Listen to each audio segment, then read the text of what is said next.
All right, we got another one. Peter Estavina asks, some people can just be fast, not even worried about technique. On the other hand, I'm not even close to that. If I don't put time into the basics, I float into an ocean of constant injuries. I'm not talented to the point where I can just do it either. I can learn fast if I put the time in and sacrifice for it. Where are you in this aspect? And what do you think is the best path for a life of dedication to Moto? Well, Peter, I think you know where I stand on that.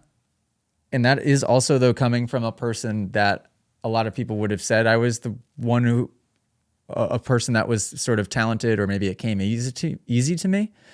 But that was only because I learned all the skills when I was so young. Yeah.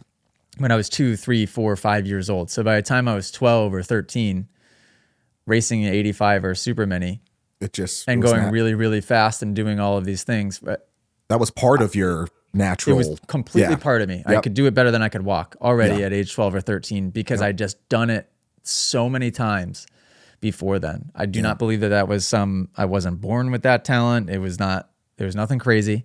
I just learned a lot of the right things really, really early.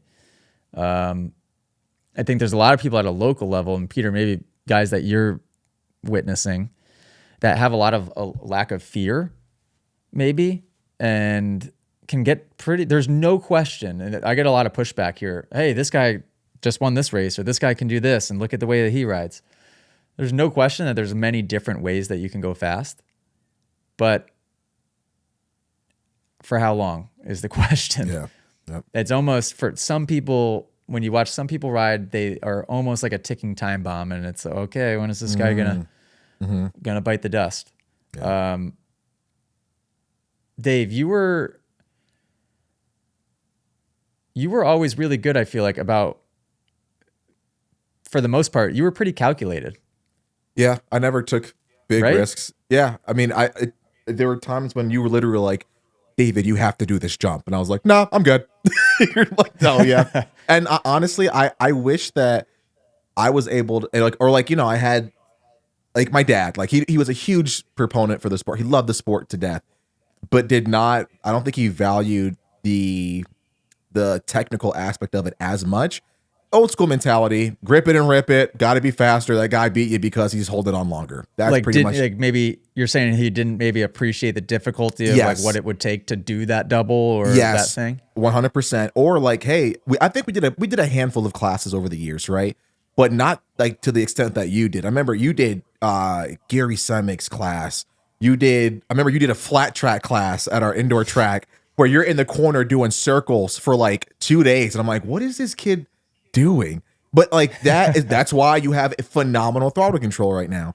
I wish I had more emphasis on that, because I mean, I feel like I got to A class without really honing in on fundamental stuff, and it wasn't until like, college where I was like, all right, I want to start going even faster.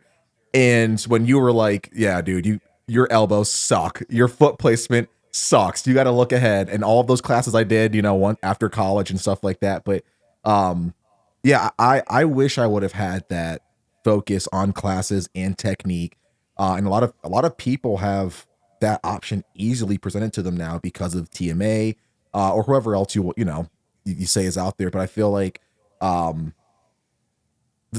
the app, that could be accessible to anybody, and I wish that was something that I had, when I was a little younger. But yeah, I didn't really take a lot of risks when I was, younger, especially like 85 super mini, first year on big bikes. Dude, I was back of the pack. I wasn't trying to get involved with any sort of craziness. Wasn't until B class that, like, okay, I'll start hucking this or doing that or whatever. I think that's a great way to be. I think that's how people honestly should lean that direction, because it's just, if you don't have that mentality, it can be so dangerous, and it can get so dangerous so quickly without the technique and the training. Think of the flat track school. Yeah. Dude, I was like, why is he out there in a TTR 125 just spinning donuts, dude? Like, what is he doing? I remember it being so much fun too. Yeah. And yeah, man, if my dad, there was some things that he knew, if an instructor came into town, I was going. You were going. So whether yeah. it be David and Gary Bailey came and did one, or Tony D. So Tony DiStefano schools. I remember doing that's one a of those. throwback. Wow. Yeah. Yeah. Gary Semix, the flat track schools. So that was with Kenny Carr. I mean, Tony LaRusso, obviously being at CTMX. That's a given. We all did that. Yeah. Yep. Yep. I'm sure there's so many more. And I don't remember learning a lot all at once from anybody. But the reason it's important, I always stress this too, and this is coming from, I'll toot my horn really quick. I think Moto Academy is providing the most holistic process of a way to learn how to ride a dirt bike that's ever existed by far. I mean, if you can learn absolutely everything, and not only can you learn everything, but you can learn exactly the step-by-step process of how to do it. And I still encourage everybody to train with everybody, because you never know how somebody's going to say something and how it's going to resonate with you at the time that you need to hear it. You never know. And I think that accidentally, that is how I learned, is I went to every coach that you could imagine. And even when I was 14, 15, 16, so now we're getting to training facility days, being at MTF and GPF and Club MX and working with all the trainers that were there. Stuff like that. Yeah. Yeah. Davey Millsaps and Ezra Lusk was at Davey Millsaps. So we were working with him. I've spent so much time around so many different people that I was just able to kind of either consciously pick and choose, or most of it was probably just something resonated just the right way, and it would just stick. If you guys enjoyed this podcast clip and you want to listen to full episodes, you can do so on Spotify and Apple Music. If you want to send in your own video submission, you can join us in the Moto Academy family inside of the Moto Academy app by just going to themotoacademy.com. That's also where you can sign up for a class. Okay, guys, see you next episode.